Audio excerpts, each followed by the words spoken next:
Propos. Didier Pitelet, fondateur de la maison Enoch Consulting Moon Press Studio MP2, président du Cercle du Leadership. Je suis le maître de mon destin, je suis le capitaine de mon âme. William Ernest Henley, Invictus. Est-ce le temps qui donne du sens ou le sens qui dicte le temps? Le temps est par essence l'eau qui nous glisse entre les doigts. Rien ne peut l'arrêter, le figer, le dompter. Il est maître et nous transforme tous plus ou moins en ses esclaves, à moins de comprendre un jour qu'il n'a de sens qu'en fonction de ce que l'on en a fait réellement, en pleine conscience. Nous cherchons à nous en émanciper, à lui donner une légitimité, à gagner du temps sur le temps, jusqu'à prédire la mort de sa grande complice qu'est justement la mort. Associer sens et temps revient à la question même du sens de la vie et des questions existentielles, puisque le temps, et en particulier la finitude, sont censés dicter notre rapport au temps. Donner du sens, avoir du sens, faire sens dépend directement de sa conscience au temps, pour savoir si j'évolue dans un temps plein, un temps long, ou court, un temps futile. Toutes les étapes de la vie confèrent des sens différents au temps, de l'insouciance du temps à son acceptation sereine en passant par la paranoïa du temps, de l'innocence à la sagesse en passant par toutes les fourberies possibles et imaginables et autres compromissions. L'équation sens-temps renvoie de fait au contenu de sa vie, non pas en matière de quantité d'action, mais de bonté d'action. Ai-je une bonne vie, une vie utile? Le temps qui passe aiguise les définitions possibles de sens entre celles qui libèrent et celles qui inhibitent. Il renvoie à l'empreinte laissée à la capacité à recevoir et à transmettre, à créer et à inventer. Il distingue les âmes de passage, les âmes qui perpétuent, les âmes qui créent, les âmes qui révolutionnent, les âmes qui guident. Le temps est aussi chemin pour celui qui, un jour, prend conscience que son plus grand défi est de se connaître. L'enjeu est de se débarrasser des oripeaux culturels, religieux, locaux, pour essayer d'embrasser son humanité profonde dans son ensemble. Face à ce chemin, le claquement de doigts d'une vie n'est rien, mais l'essentiel est bien d'oser, poser les bonnes questions pour espérer sortir du piège des certitudes convenues. Le leadership est l'expression même de ce rapport sens et temps, en distinguant cruellement les dirigeants, vides de temps, de ceux qui conquièrent des espaces de temps. On nous adresse à courir après les signes extérieurs de reconnaissance et de considération pour au final, souvent à l'automne de sa vie, comprendre la futilité de cette course qui vous fait passer à côté de vous-même. Trop souvent, la confusion entre leadership et carrière, entre leadership et statut abouti à des vies stériles et vides d'humanité, fauchées par la guillotine de l'insipide. Trop souvent, cet insipide est la conséquence d'une absence de leadership du cœur, seul capable d'emplir les vies qui vous entourent. Aucun statut, aucune carrière ne donne de sens complet au temps qui passe sans leadership, du cœur qui induit, lui, le partage, mais aussi la sublimation des différences dans l'acceptation d'un sens commun. Dans une époque d'infobésité, le temps est devenu un concept de société de consommation, le miroir de l'avoir, alors même que la vie est censée épanouir l'être. C'est le drame de l'entreprise, aujourd'hui, où les temps inhumains ont pris le pas sur les temps de la raison, de la relation, de l'intelligence collective. L'hypertemps est devenu un dogme qui amalgame toutes les références au sens du temps, créant des clergés dociles et souvent manipulateurs guidés en partie par les médias de l'instantané. Les politiciens des urnes et autres chefaillons mus par le job d'après. Le temps économique ne tient plus compte depuis longtemps des temps vitaux, des temps de respiration, des temps de projection, et comble son vide de sens par des artifices marketing. Pire, il exclut le temps de compréhension de l'autre. Les modes managériales de ces 25 dernières années toutes plus ou moins issues d'outre-Atlantique, illustrent la faillite du sens de la création de richesses au sens humain du terme. Qu'il s'agisse de RSE, de QVT, de bonheur au travail, autant de notions toutes louables, la priorité est de marketer le vide de sens humain, en écho au temps rythmé par les bilans. Délivré aux actionnaires, ne libère en rien face au non-sens du quotidien qui essaie, vaille que vaille, de créer des sens artificiels, amenant les humains à se détourner de ces icônes factices au profit, pour les plus éclairés, de quêtes plus intimes. La vraie légitimité tirée du temps qui passe relève de l'authenticité. Authenticité des actes, authenticité des liens. Celle qui se limite à l'horizon des tableaux Excel n'est qu'une pâle vision du rétroviseur et non de la vie. De l'Orient à l'Occident, le temps authentique guide les pas de chacun en évitant de se mentir à soi-même. Ce nouvel opus du cercle du leadership est un hommage à l'authenticité de ses membres et à leur infinie richesse. Au final, le temps peut être mensonge ou vérité, tout dépend de sa boussole intime. Introduction, Raphaël Lobby, entrepreneur, DG du Cercle du Leadership, professeur affilié à ESCP Business School. Complexité et diversité du temps. Comment comprenons-nous la nature du temps qui passe? Quelle est notre relation au temps? Comment le mettons-nous en perspective? Comment s'inscrit-il dans notre mémoire? Quelle anticipation projetons-nous? Comment le temps propre à chaque leader peut-il être source d'adhésion ou de rejet? Le comportement intemporel, libéré de notre propre relation au temps ou de nos perceptions et ancrages dans les passés, présents et ou futurs, n'existe pas.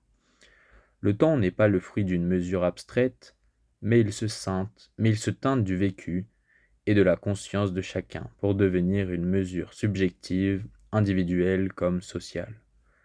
Au-delà du temps présumé abstrait, il y a donc un temps vécu et un temps perçu, un temps relatif, organique, qualitatif et dépendant de l'expérience humaine, sujet à de multiples interprétations. Ce temps subjectif, ce temps de la conscience, ce temps de la durée, permet à chacun de vivre différemment les heures qui s'égrènent. Il s'oppose au temps objectif, celui des horloges et des physiciens, qui s'écoule mécaniquement. Cet essai s'inscrit ainsi dans le rejet du temps newtonien, purement physique, ce temps objectif, quantitatif, homogène et continu, extérieur aux êtres et aux choses. Le temps n'existe pas sans homme, écrivait Heidegger. Monsieur Heidegger, Être et temps, 1927, Gallimard, 1992. Cependant, faut-il tomber dans l'excès inverse d'un temps bergsonien,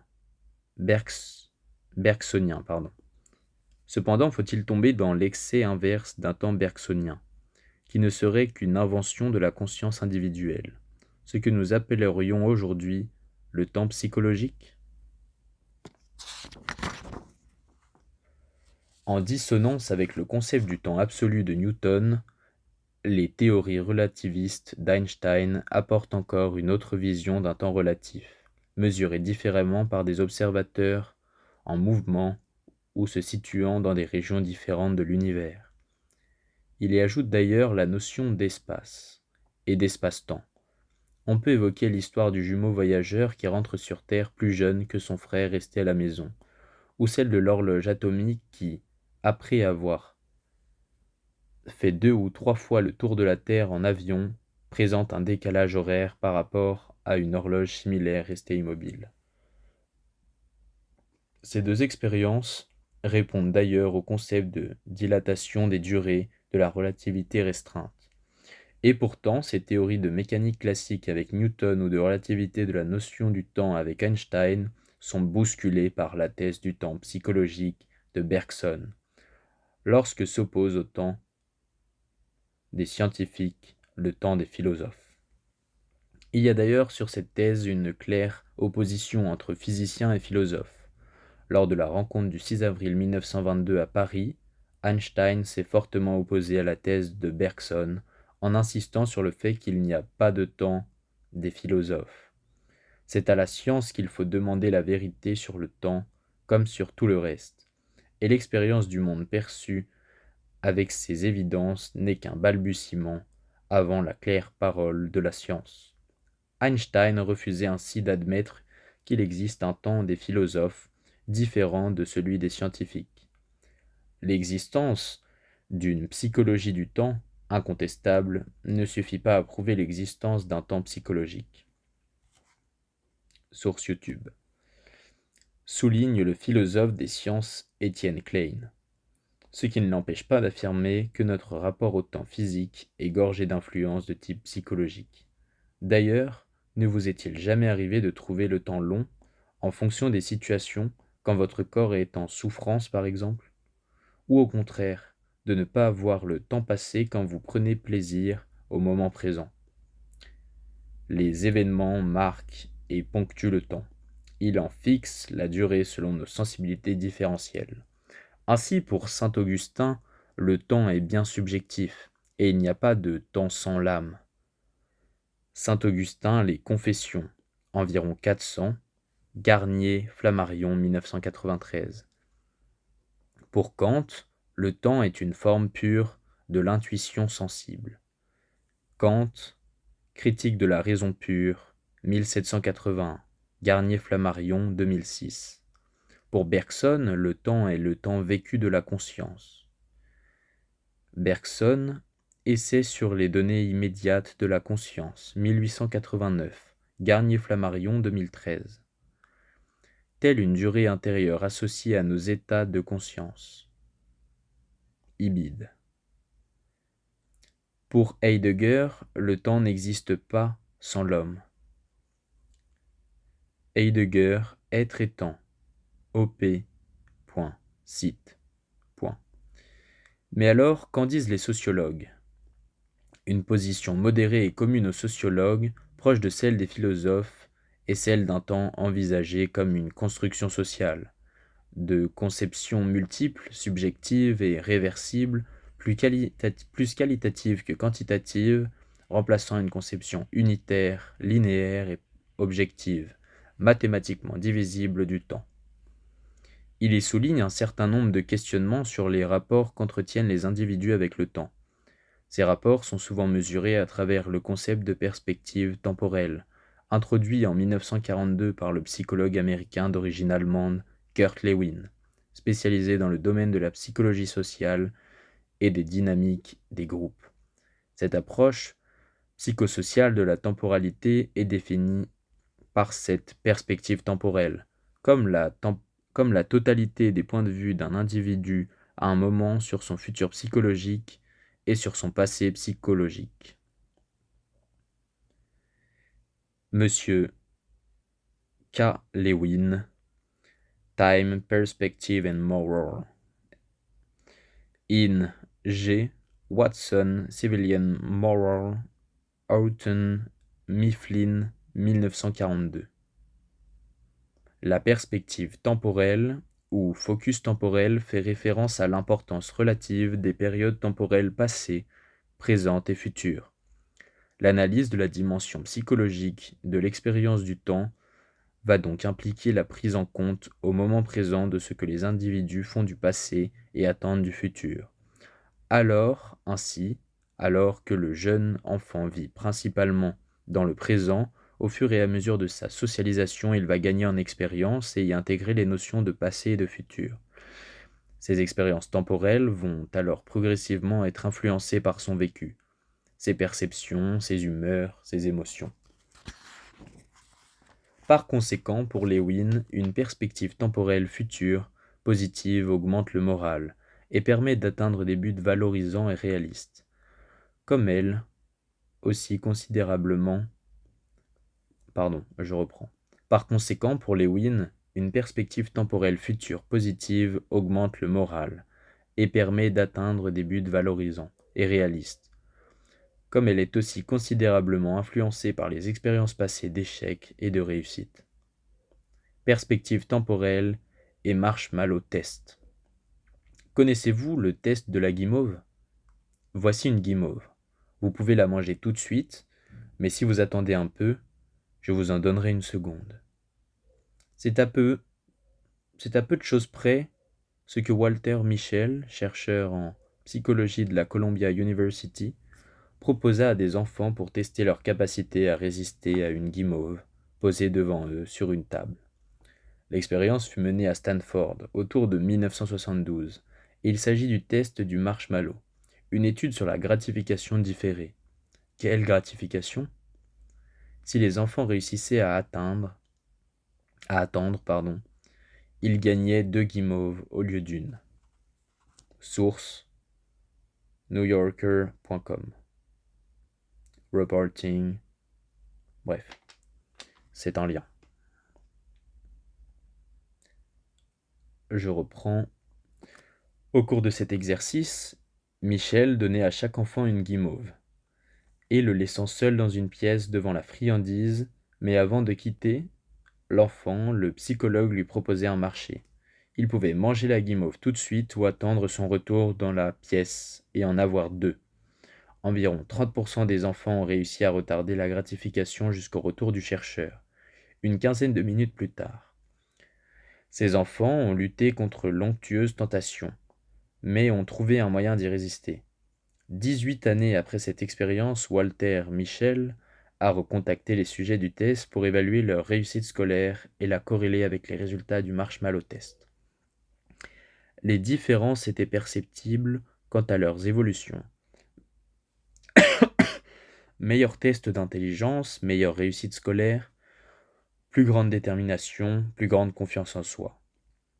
Ceux qui avaient mangé la guimauve sans attendre avaient moins de réussite dans leur parcours scolaire, étaient plus envieux, plus anxieux, plus indisciplinés, avec un faible esprit de groupe. Même si ces résultats ont par la suite été challengés par la communauté scientifique, ils ont toutefois incité Philippe Zimbardo, professeur à Stanford et l'un des psychologues contemporains les plus célèbres, à étudier ce qui nous fait succomber à la tentation, à contrario ce qui nous pousse à retarder la gratification. Tout ne tiendrait qu'à cette même perspective temporelle individuelle. Les individus, avec une perspective actuelle, se concentrent sur le plaisir immédiat. Ils prennent plus de risques et font des plans avec des délais plus courts.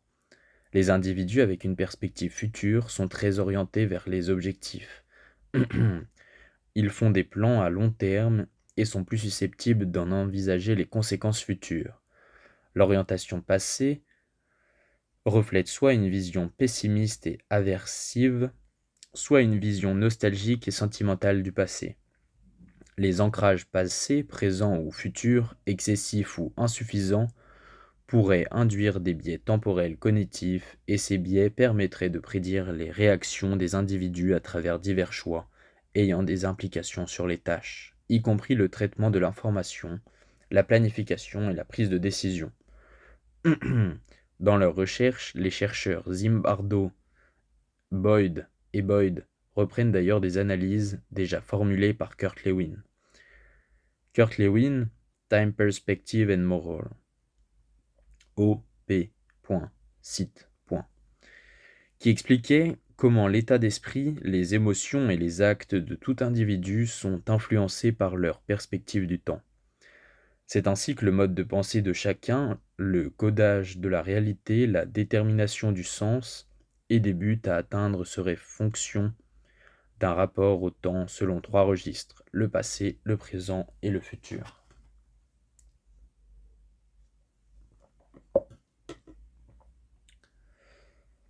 Le rappel des expériences passées, l'attente des événements futurs ou l'appréciation du présent conditionnerait donc tout comportement. C'est somme toute assez cohérent, mais l'intérêt réside dans le fait que la prédominance de tel ou tel registre de temps dans leur processus de cognition. Bon, pardon, j'ai un petit problème de gorge. Mais l'intérêt réside dans le fait que la prédominance mince. Mais l'intérêt réside dans le fait que la prédominance de tel ou tel registre de temps dans leur processus de cognition permettait d'anticiper. Ah bah oui, bah j'ai plus de voix. Bon, je m'arrête donc ici, je reprendrai.